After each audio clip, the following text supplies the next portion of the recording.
Well, thank you very much. So we've had some very, very interesting perspectives, quite varied, and lots and lots of food for thoughts. So I'd like to open the floor to questions, and I'm not quite sure how we're going to do this. I'm going to hand out the microphone and mic. I can do that for you. Okay. Any questions?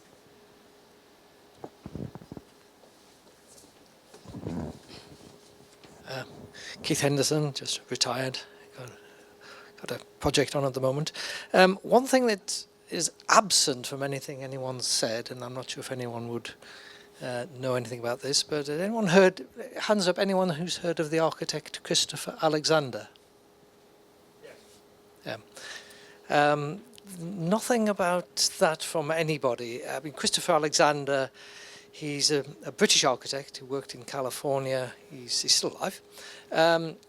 And he has a book called Pattern Language, and it's very much about how we build for buildings where people like living in them. Things like light on two sides of every room, or formulas like this.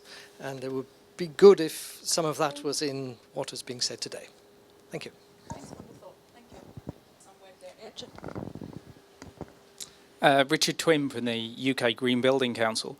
One of the things that struck me from all of the presentations is this idea of engaging with the householder and bringing them along for the ride. They're the ultimate end user and need to be part of this process.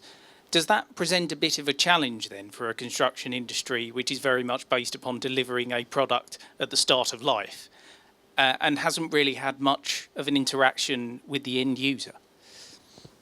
Right. Who would like to answer that?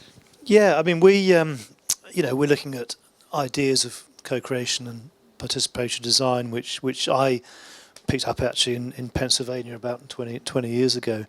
So I think if you get people involved in the design of houses, then you end up with very different solutions actually.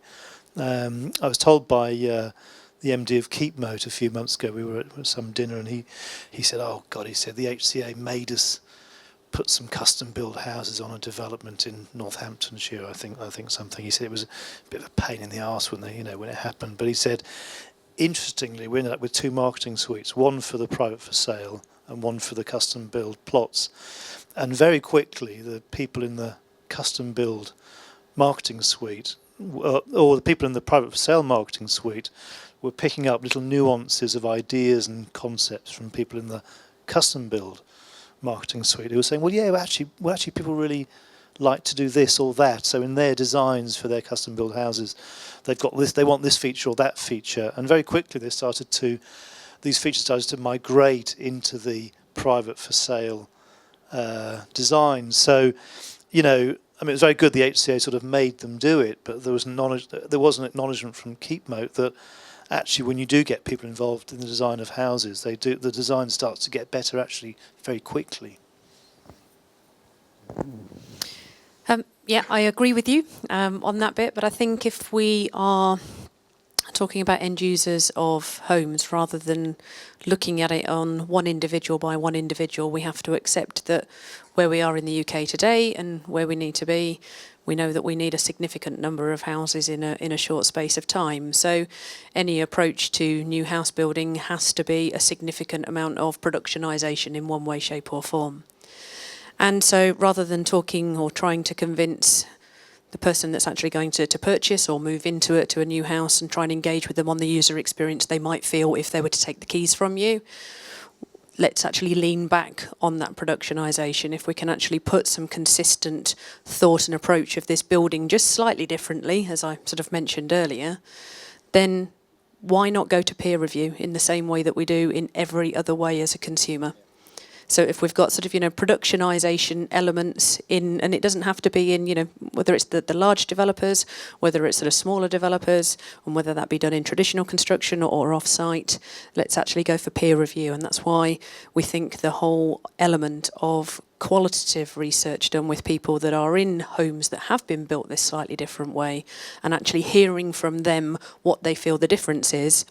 Okay, the house that the next person might sort of purchase or move into might not be 100% the carbon copy of the one that's been peer review, but if it's 95% the same, you're going to get a much better feel for what you're going to get for your money, whether you're buying it or what you're going to get for your rental, than where you are currently. I think information makes people do things that they wouldn't ordinarily do, and I'm thinking of a program like Energy Star, which is in the US. It's a voluntary disclosure of energy performance. And whenever you're helping a client in the US, you always find out the best buildings, then you find out who the architect was, then you find out who the M&E was, then you find out who the owner is. And once you can begin to, as just mentioned, you can begin to see how people perform. What kind of product do they, I mean, what other product out there do you know that you buy with so little information that costs you so much? Right? You know more about your car's performance, and there's a whole industry around car performance, which is just a small percentage of what you pay. Yeah, maybe, but you know what I mean. If you, fair enough. If you, if you're going to rent an apartment now, jump online and see what the previous tenants have said about the landlord. That's possible, and there's more and more of that coming. The ability to check the performance of the person who's ultimately responsible for the product, and once that happens, the design team gets a different set of instructions from the developer.